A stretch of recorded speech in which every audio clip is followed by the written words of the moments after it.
اے پیغمبر کہہ دو کہ لوگو اگر تم کو میرے دین میں کسی طرح کا شک ہو تو سن رکھو کہ جن لوگوں کی تم اللہ کے سوا عبادت کرتے ہو میں ان کی عبادت نہیں کرتا، لیکن میں اس اللہ کی عبادت کرتا ہوں جو تمہاری روحیں قبض کر لیتا ہے، اور مجھ کو یہی حکم ہوا ہے کہ ایمان لانے والوں میں ہو جاؤں،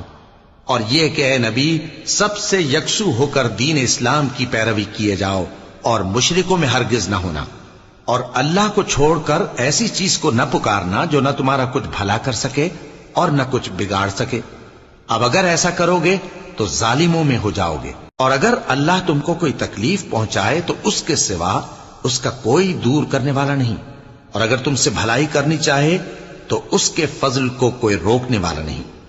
وہ اپنے بندوں میں سے جسے چاہتا ہے فائدہ پہنچاتا ہے، اور وہ بخشنے والا ہے، مہربان ہے۔ کہہ دو کہ لوگوں تمہارے